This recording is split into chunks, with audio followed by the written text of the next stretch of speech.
Hi guys, welcome back. Thanks for joining me again. This is an arm day, so I'm going to talk you through my my little speedy little arm day that I did.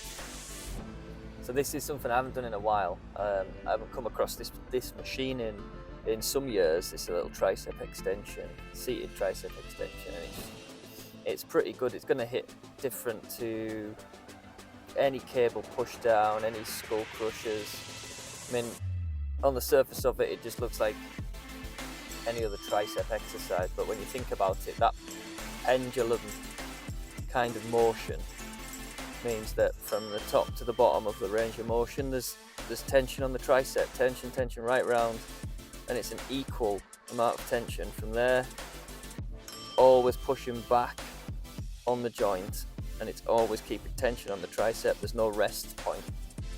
So unlike doing skull crushes with dumbbells or with a barbell and the gravity comes into it,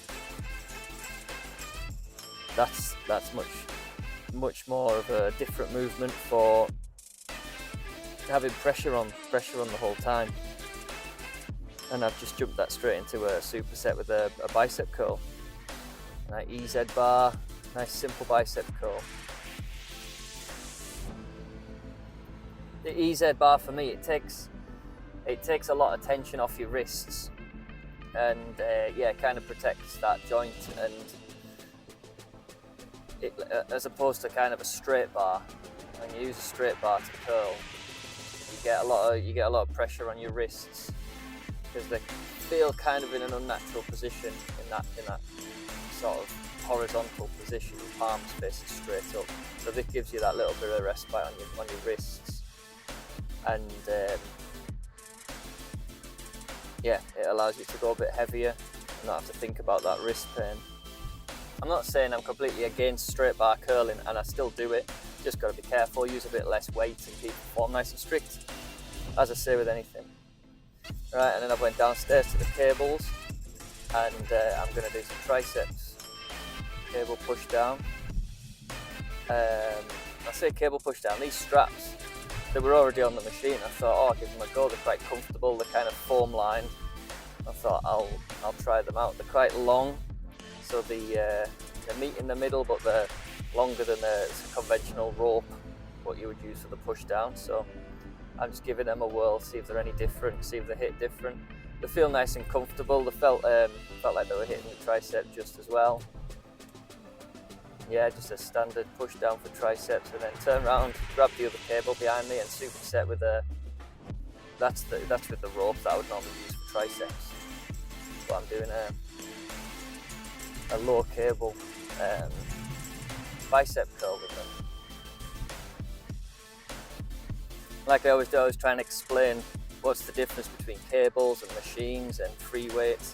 Well, it's constantly trying to pull, and the pull is going straight back towards the pulley at the bottom of this. So look, as you can see, the top of the motion is probably where it's the heaviest. Definitely when it's up there, when it's a right angle with my body. But this it gets heavier as it goes up, based on laws of physics, I guess.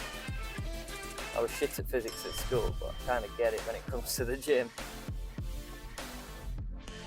Right, I'm doing a straight bar curl, but with a reverse grip, so palms facing down. And this bar is 2 or 3 times thicker than a normal, what I would say a normal bar is. So it's kind of working on keeping hold of it, so my grips being worked because of the size of the thickness of the bar, and with it being a reverse grip, I've got a lot more pressure on the forearms as well, so it's a real grip sort of / forearm workout, this one. But it hits the bicep different as well. It hits the bicep right down in the joint, the elbow joint, the head down at the bottom. So it's a nice different hit. And that's it, that's me done. Hence why I'm messing about hitting shots. Lovely. Thanks for joining me. I'll see you again.